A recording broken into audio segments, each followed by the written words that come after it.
I didn't expect so many people.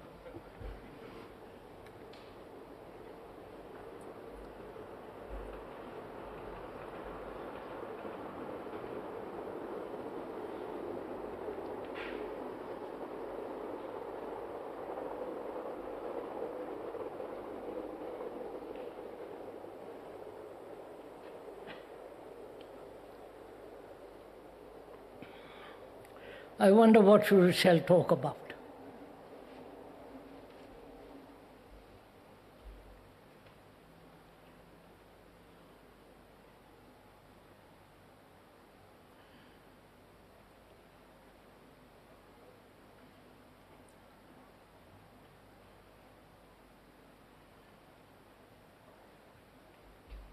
It seems to me that our self-centered problems and the problems that lie beyond our own personal crises, disturbances and miseries, the world about us is more or less in chaos, in great confusion. I think everybody will admit that, without a great deal of trouble, with a great deal of investigation. And nobody, apparently, sees a solution for this, neither politically, nor religiously, nor economically. That again is an obvious fact. And nobody asks if there is a way out of all this.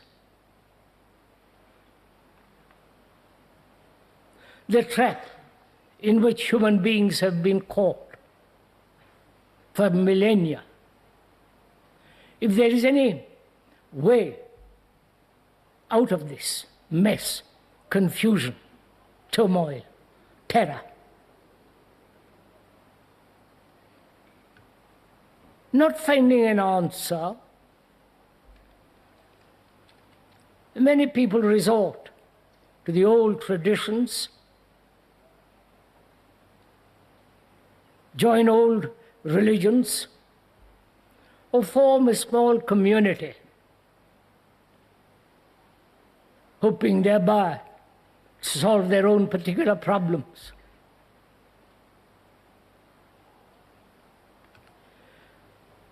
And I may suggest that there is a way out of all this.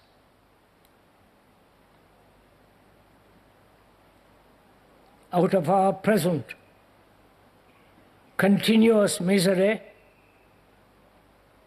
conflict, strife, various forms of terror, and the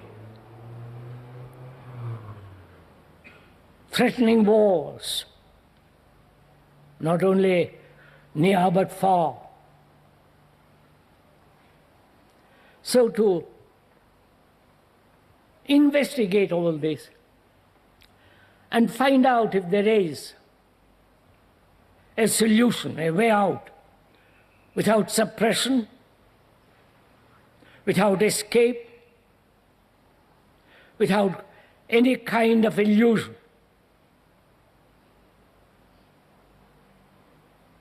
And if you will, have the patience, energy, and the serious responsibility that's involved, we can think together.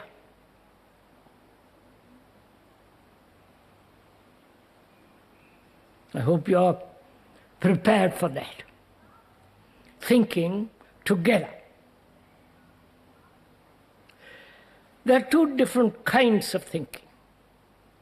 One, thinking about something, about a problem, about a personal issue, or about the world, and so on. That is, thinking about something.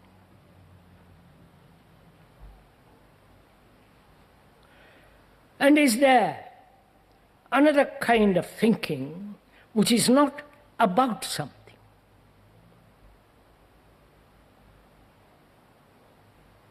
Please, carefully, I'll go into this widely and deeply, if I may.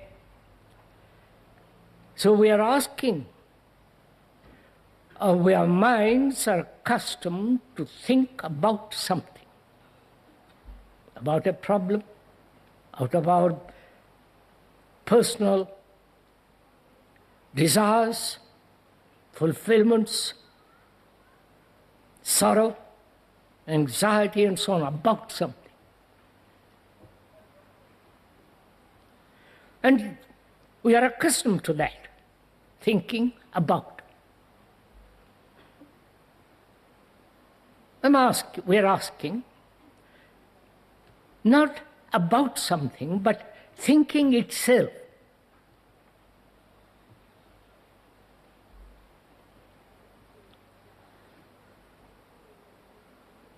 If this issue is clear, not about something which will come later on, but thinking together.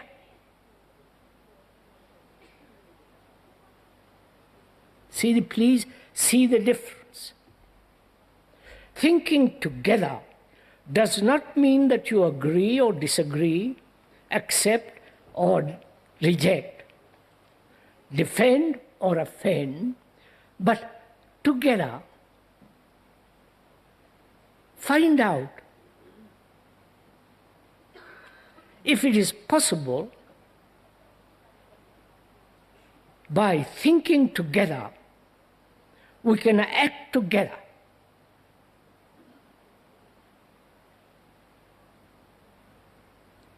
Not about something. Please apply your minds to this little bit. Not about something which you can more or less do. We can agree to act in a certain way. We can put our minds together to investigate a certain problem. But we're not going into that for the present. But we're asking,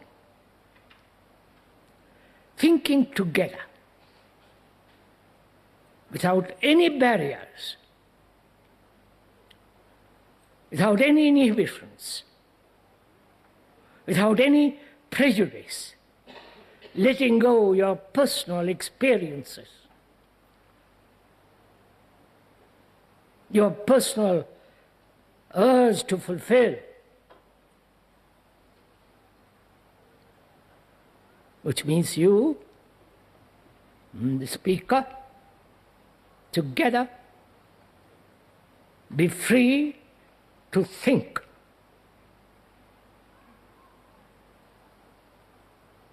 Is this somewhat clear?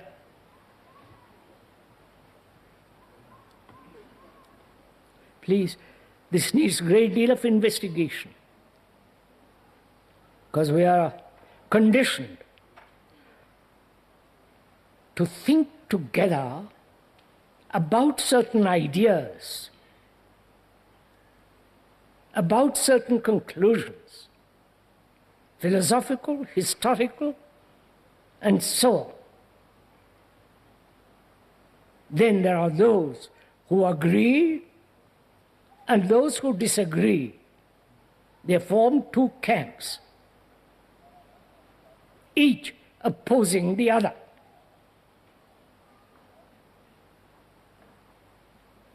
Which is what is happening in the world. The totalitarian, the so-called the democratic, the capitalist, and the Marxist, and so on, agreeing and disagreeing, opposing and defending. Where we are asking, if we could think together freely, you letting go all your experiences, your conclusions, your your desires, prejudices, and so on, putting them aside, so that together we can think. Is this?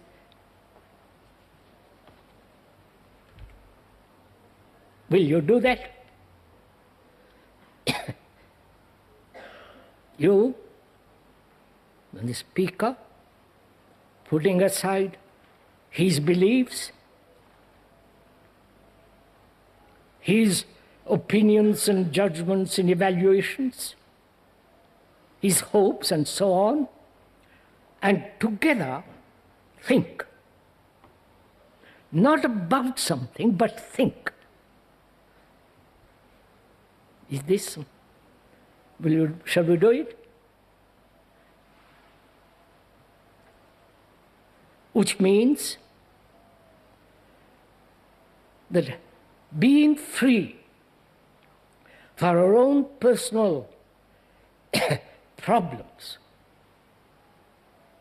urges, demands, fulfillments, and so on, being free to investigate together, not investigate into something, but the capacity, the spirit of investigation.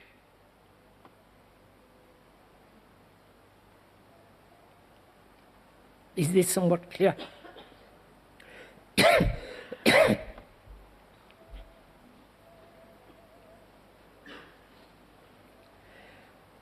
Which requires not only that you listen, not to what is being said, but to listen to the quality of a mind that is thinking.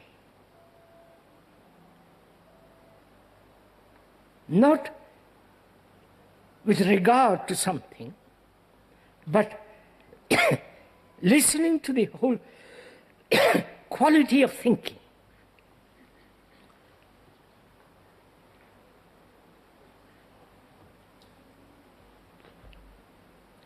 Which requires certain awareness and attention.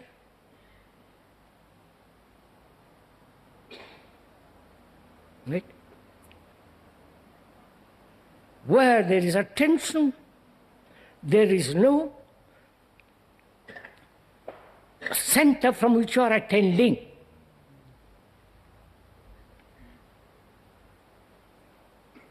I wonder if you're doing it as we are talking. That is, when you attend, that is, in which there is no division,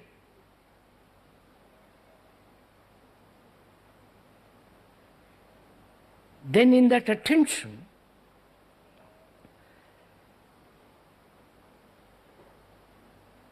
thought is not your thought or my thought, it is thinking.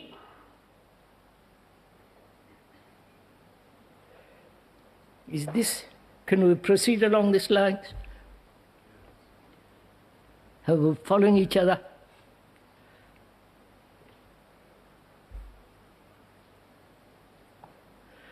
When you give your attention, which means to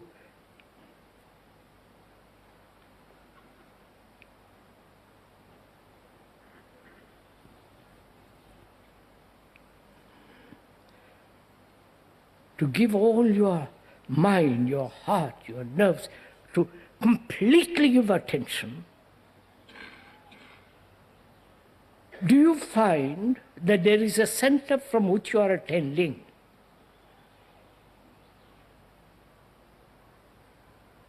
So in that attention, there is not your thinking and speaker thinking.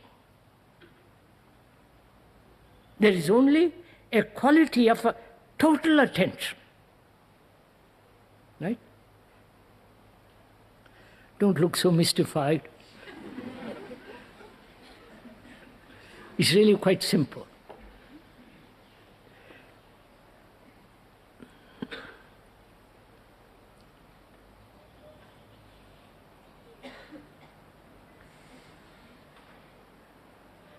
You see,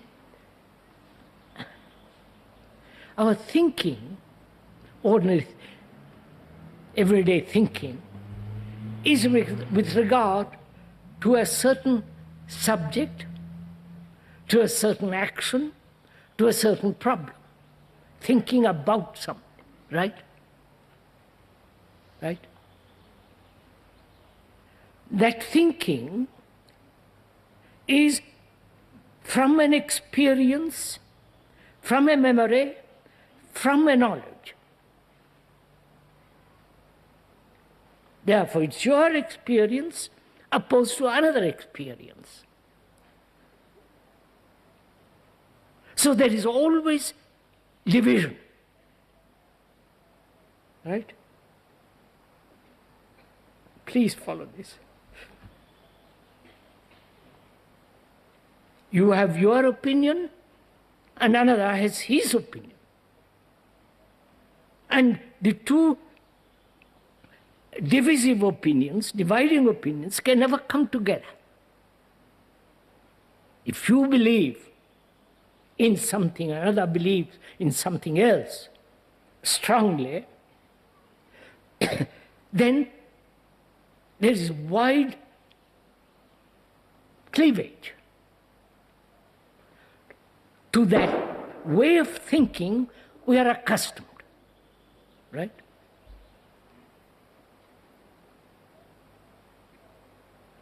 Now we're asking, that thinking can never be together.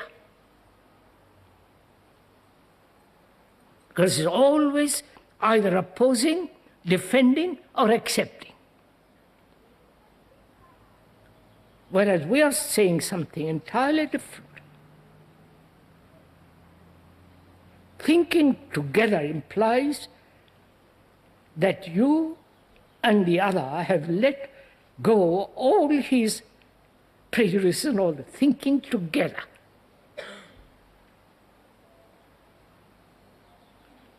Because in that thinking together,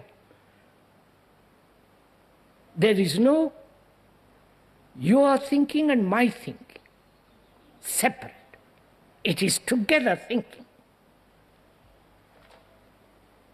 Right? Have you understood this? Now, please, this is very serious, because it is either you accept it as an intellectual concept, which then becomes your concept and his concept.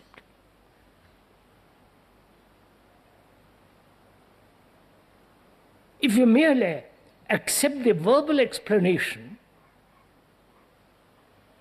and draw from that explanation a conclusion, according to your experience, knowledge, prejudices, and the other does the same, there is no coming together. You're following all this?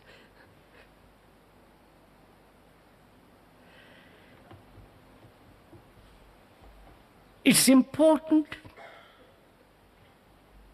that we come together in our thinking.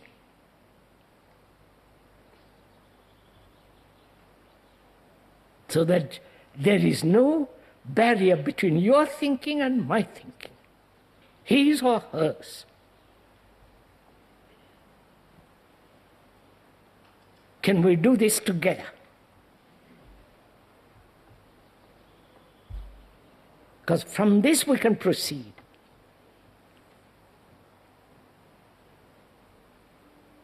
Because your mind then has a totally different quality. It's entirely objective, nothing personal.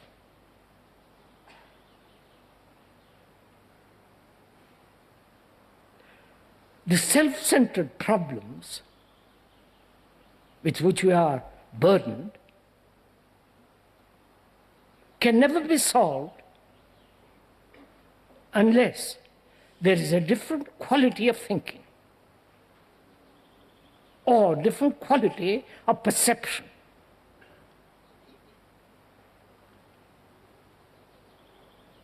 Different quality of insight into the problem.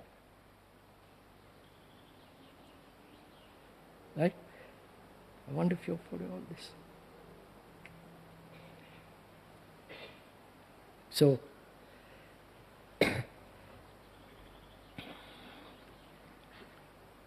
our question then is it possible that two people, group of people, undertake this responsibility?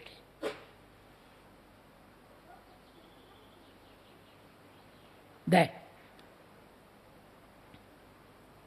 putting aside your anxiety, attachment, and so on, and the other, meet, so that there is never a question of division. Opinion opposing opinion, knowledge opposing knowledge, experience contradicting another experience. You're following this? So that our minds are together.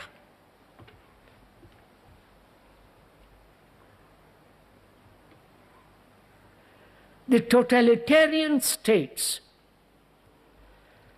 want this. They are the authority, and they lay down what people should think, act, and so on.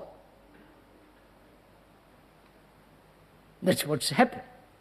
If you disagree, you are either shot, sent to a concentration camp, or exiled.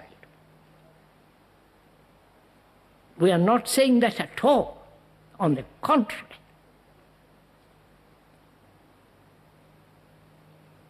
Two minds, educated, concerned with the world,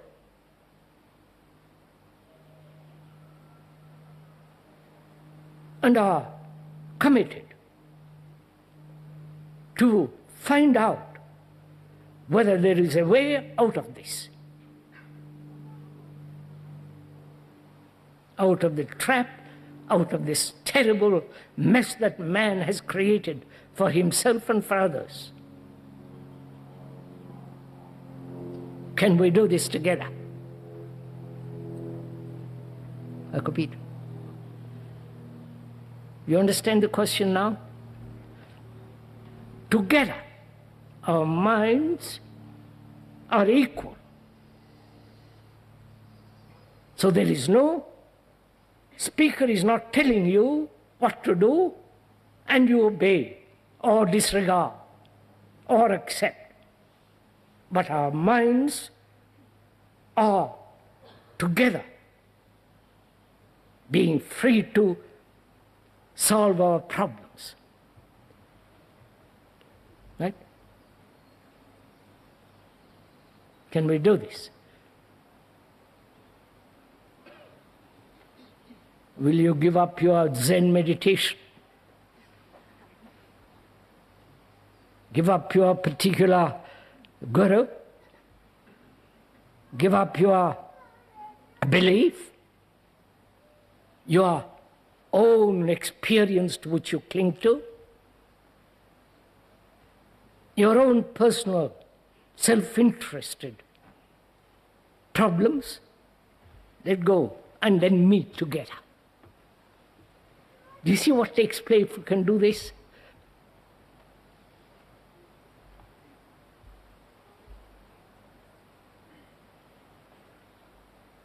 Then we can investigate together every problem with very simply and clearly and directly and act. That is clarity. To observe, to see without any distortion, to listen completely without making an abstraction of what you are listening into an idea. Therefore, there is only listening. There is only then see. Not you see and I see differently. There is only seeing together.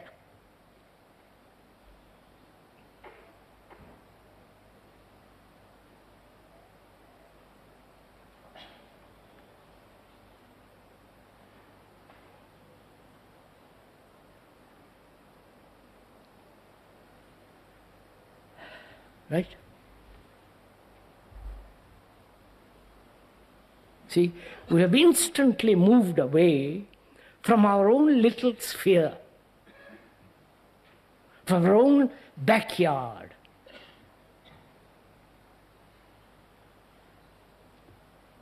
From our own self-concerned, innumerable problems.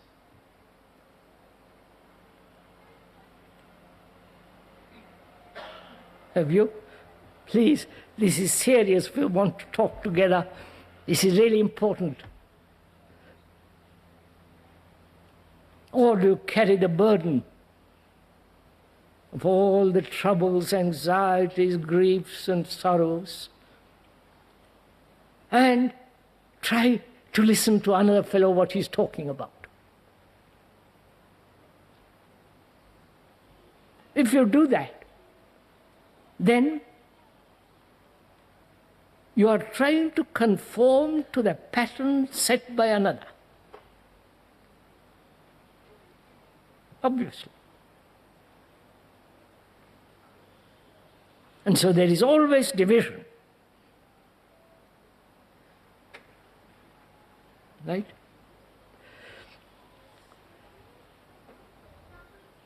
So we are asking something very serious.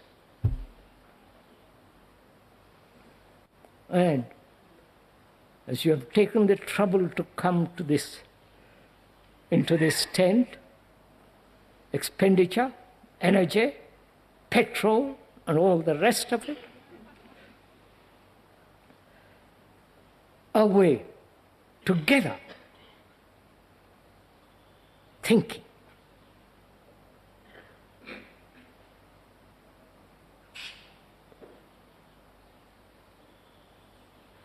Not you think and I think.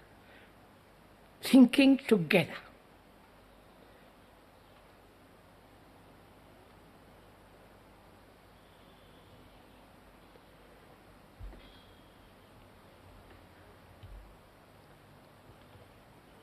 Then we can go into this question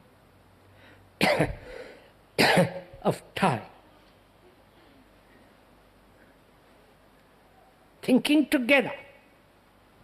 Not your time, my time. That's very important. Because we're going to find out, if we think together, whether there is psychologically tomorrow at all.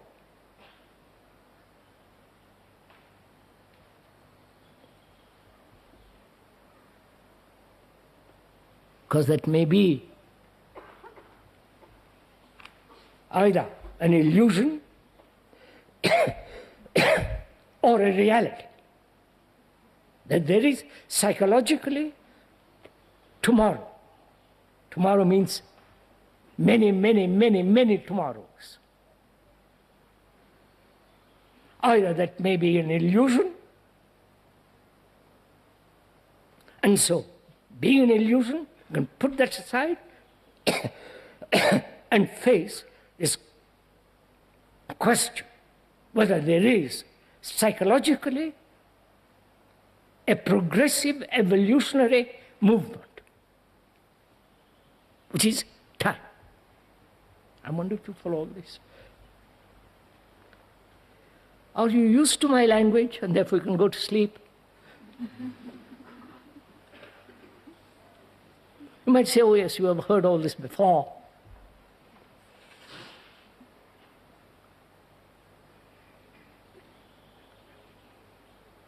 If you so think, then you are not discovering it for yourself. You are not thinking together. You've already stopped thinking together and says, I've heard it before. Because we're going very, very deeply into this. Therefore, it's the first time you hear it. The speaker has been talking in this tent for the last 19 years. Next year it'll be 20 years. And probably you'll all turn up and say, oh Lord, he's back again. Caught in a rut.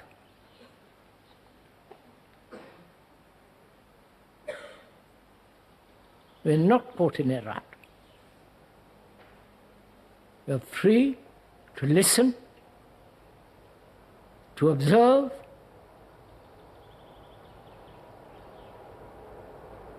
and that very observation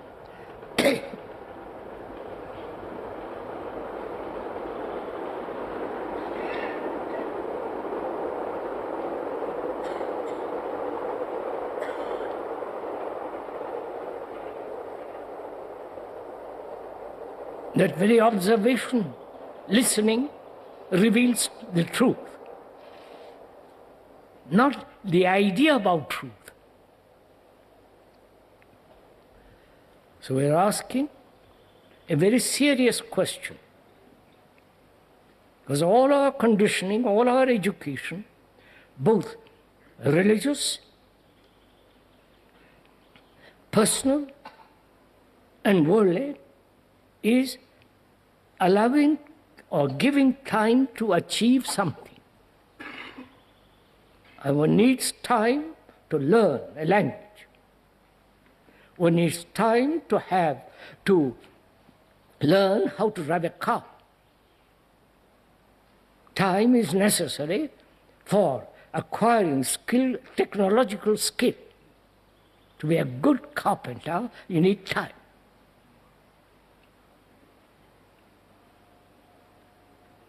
But we are asking something entirely different. There it is, time is necessary. Psychologically, please bear in mind we are thinking together, not what you think time is necessary or not. We are investigating together. Therefore, you are free to look, to question, ask. You cannot inquire, demand, be skeptical if you just say, I'll hold on to my knowledge, I think time is necessary, and so on. Then we don't meet together. We are thinking together about the whole question of psychological evolution.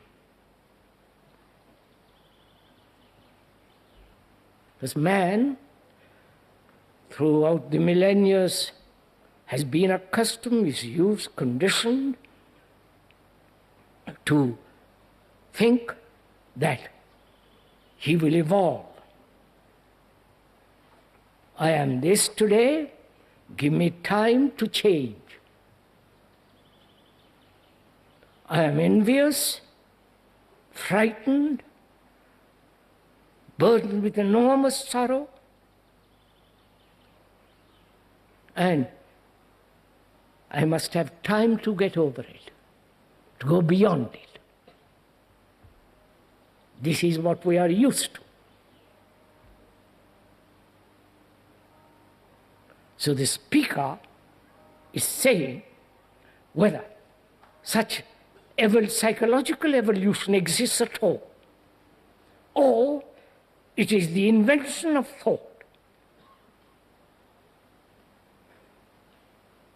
Because it says, I cannot change today, give me time, for God's sake, tomorrow.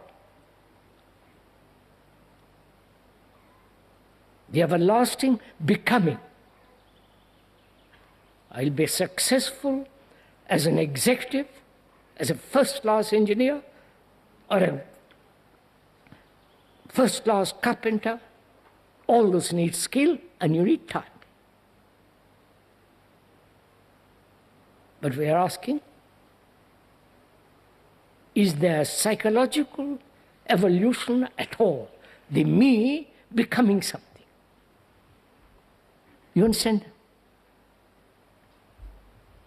We are thinking together, not about whether time exists psychologically or not. We are thinking together.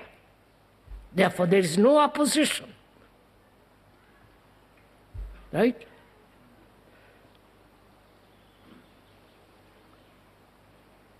So let us examine the whole conditioning of becoming. Together, not, you understand, don't come to any conclusion. Or if you have conclusions, let go and find out. You see the problem? If one's conditioning allows time, then you are caught in the whole movement of becoming. That is, I'm angry, one is angry, allow time to dissolve that anger.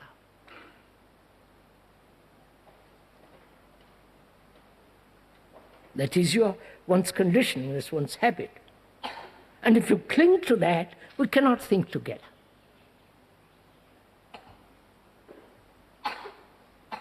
Therefore, it's important to find out if you are clinging to something and at the same time trying to think together. Right? If I cling to my belief, to my experience according to that belief, and you likewise, we can never think together. We can never cooperate together. There is no action which is not divisive. You follow? So are we prepared to investigate together? Investigate implies looking, observing, thinking. Rationally, sanely, patiently, deeply.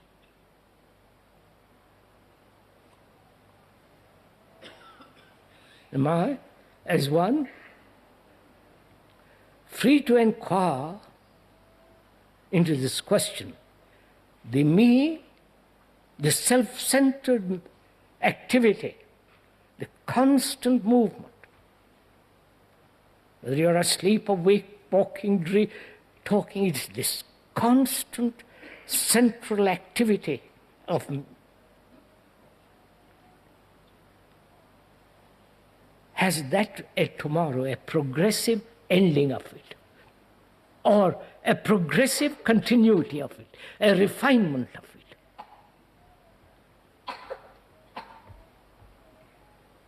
All that demands tomorrow.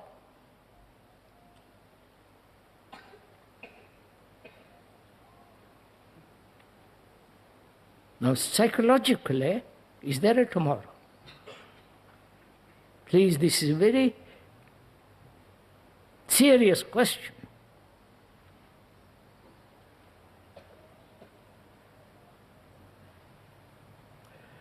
The speaker put this question to somebody some time ago, and the person said, "Oh Lord, I'm going to meet my husband tomorrow."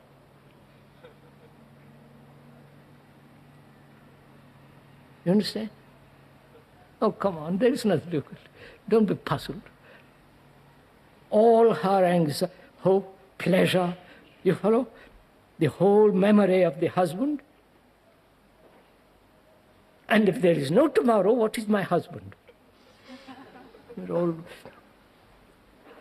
right? Don't, please, together. We are free together to inquire into this question. The speaker is not imposing a thing on you.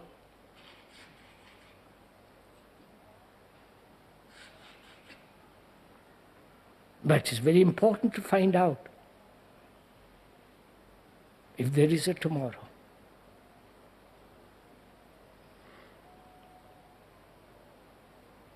If there is no tomorrow, what takes place? We know what takes place when we have allowed multiple tomorrows. Postponement, laziness, indolence, gradually achieving something. Enlightenment. You understand? Nirvana, all the rest of it. Through many lives, progress. You follow? I wonder if you follow all this. The seriousness of this investigation.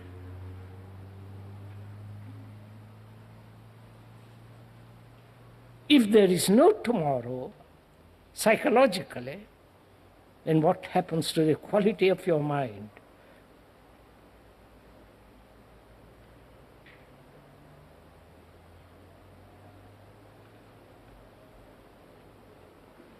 The mind that is thinking together. What is the quality of the mind? The mind, not your mind, my mind, but the mind that has seen the whole progressive movement of becoming, the me becoming.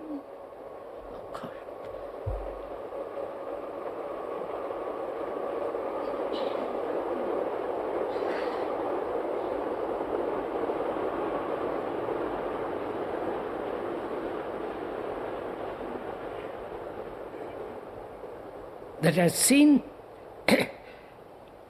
what is involved in this self-achieving, self-becoming.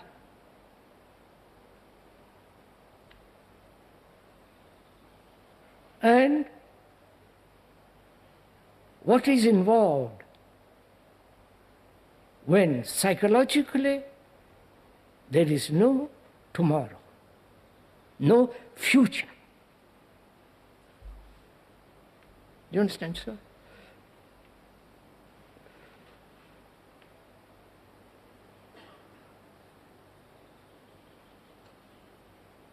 Psychologically, then, there is a tremendous revolution. Right?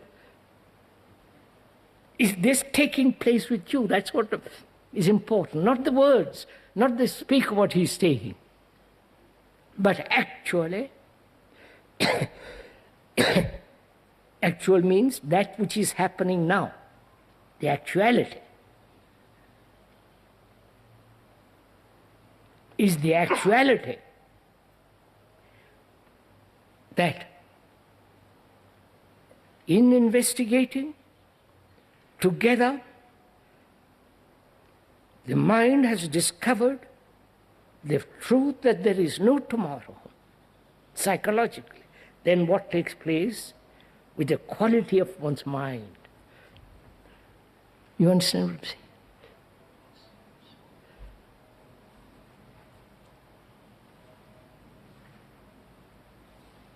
All religions, Christian, Catholic, all the rest of it, have all said tomorrow is important.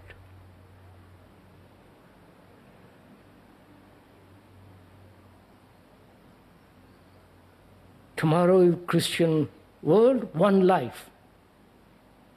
When you die, one life only. The Asiatic world says multiple lives.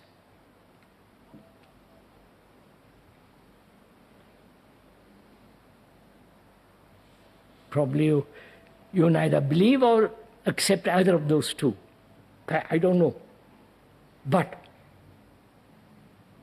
when you begin to investigate the whole psychological movement,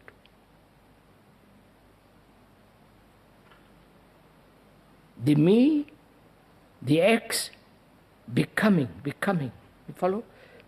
What is involved? Gradual, you suffer and go on gradually lessening suffering till ultimately you are free, either in this life or in successive lives. The Christians accept this life, one life, and the Asiatics accept many, many lives. You follow? That is psychologically one life and psychologically multiple lives.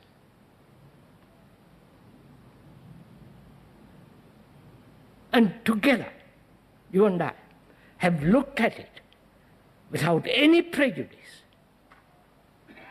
without any conclusion. We are observing the fact how people are caught in this. And also, we're asking, if there is no tomorrow, psychologically, what has happened to your mind, to your action, to your behavior, to your responsibility? You understand my question? Have you understood the question?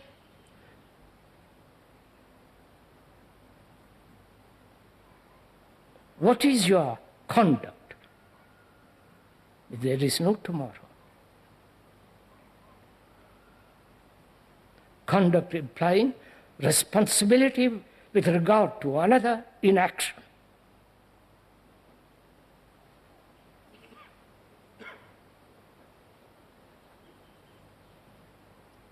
Do you understand, sir? Then what is your relationship to another?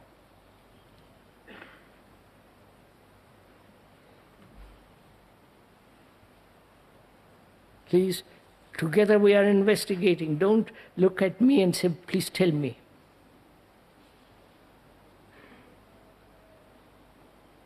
Because there is no you and I in this thinking.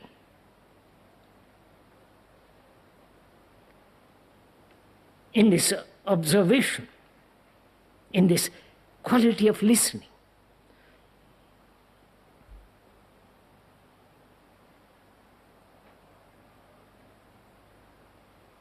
What is your relationship with another?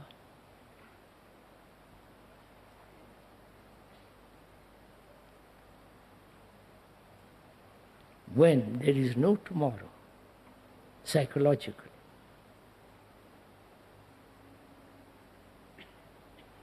Either you despair, because this is a shocked one, you understand? Either you despair or you give up. You say, I don't know, let me throw it out. But if you are committed to this thinking together and inquiring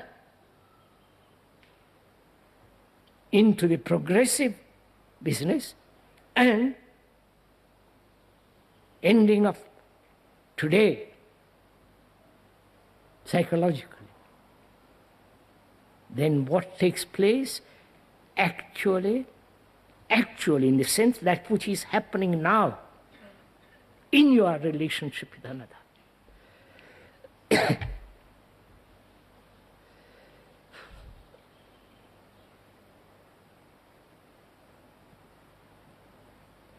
Relationship being not only physical contact, sex and all the rest of it, but also the psychological relationship of dependence, attachment, comfort, loneliness, all the rest of it. what takes place?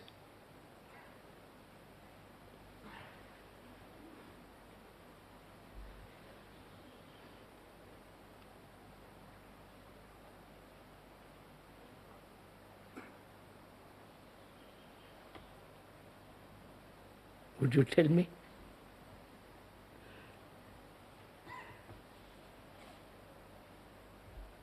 Or is this totally new to you?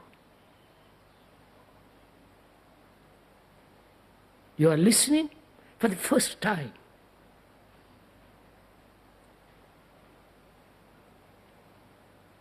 And therefore there is no immediate response.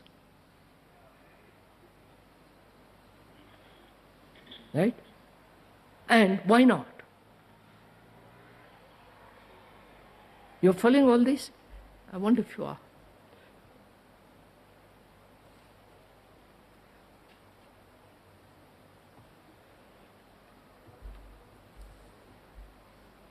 If there is the future, no future.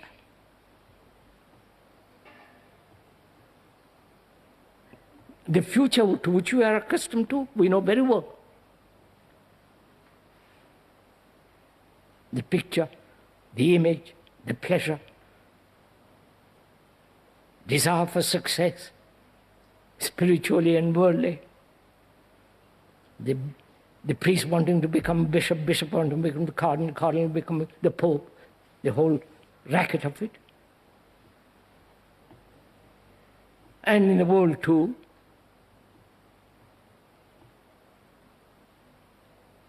then if you see that implies constant strife, constant battle, a ruthless sense of me aggressively pushing. And so, in that aggressive achievement, there is security.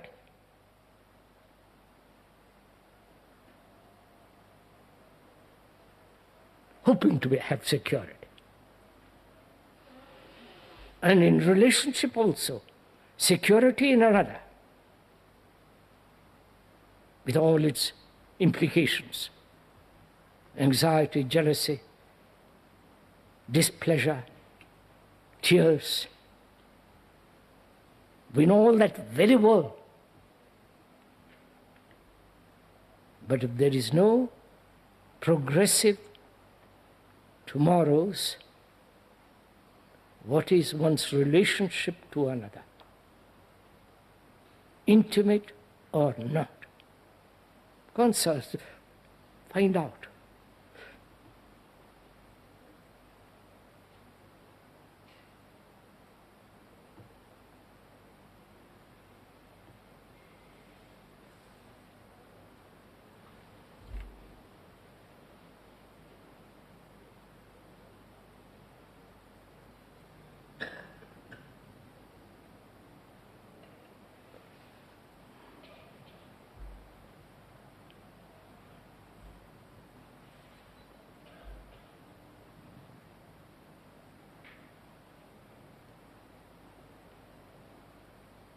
See,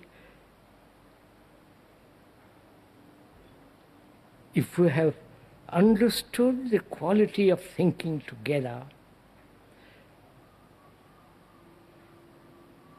you understand? Thinking together, not about something, but thinking together, you and I.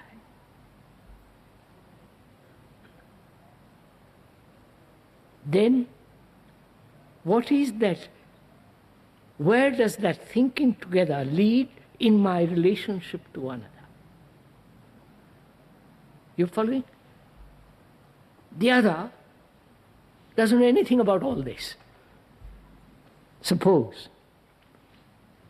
the other is attached and all the rest of it. What is your relationship to the other? If there is this quality of thinking which is absolutely together, it's not divisive,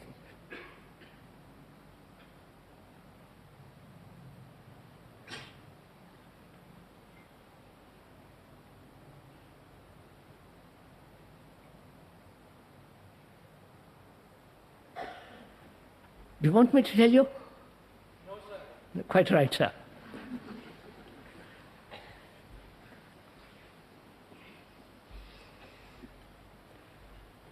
No, when you said no, sir, then you are together. Not quite, sir.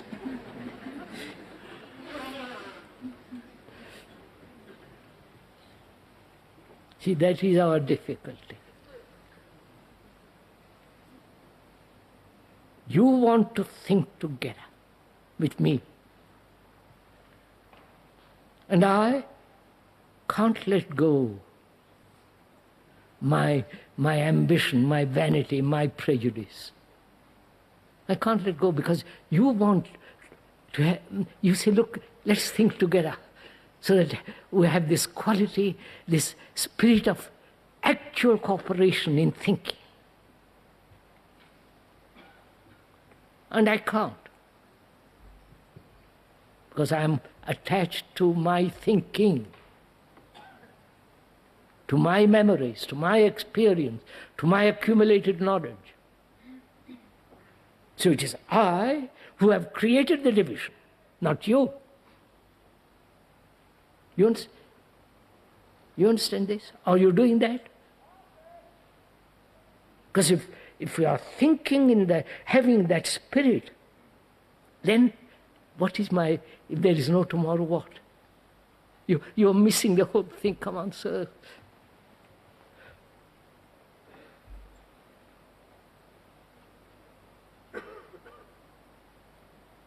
This is exactly what's going on between you and the speaker.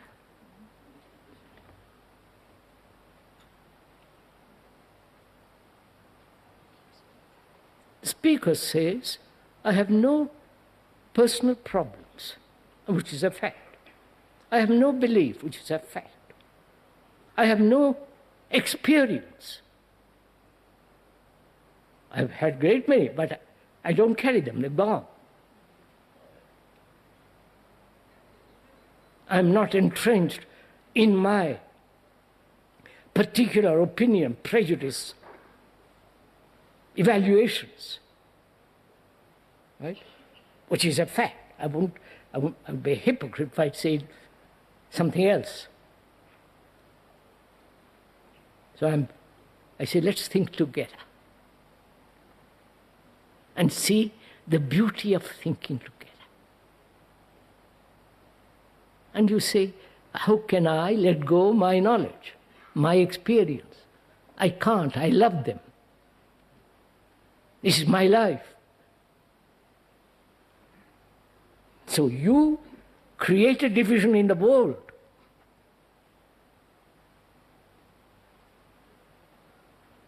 German national, you follow? Both outwardly and inwardly. And where there is division, there must be conflict. That's a law. The Catholic, the Protestant, the communist, the totalitarian.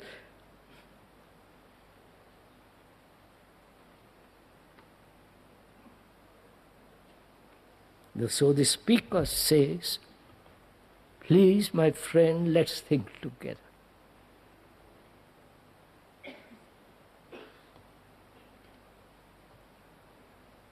You understand, sir, what has happened? When we think together, you have lost all your personality.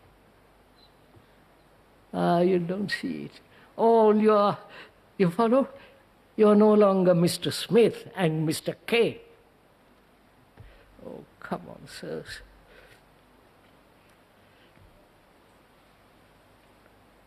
What time is it, sir?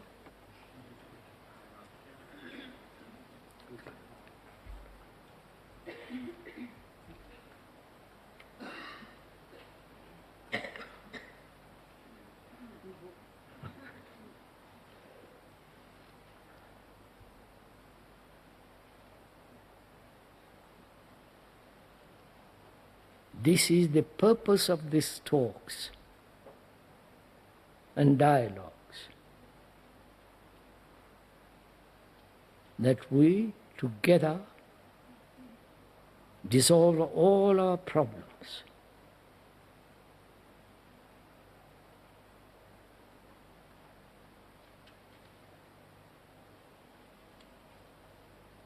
Because the self-centered problem is greater than the problems of the world. Political energy, various countries divided, that's nothing compared to this. Because once you have resolved this, you're master of the world. You understand? Master. Don't go off into some...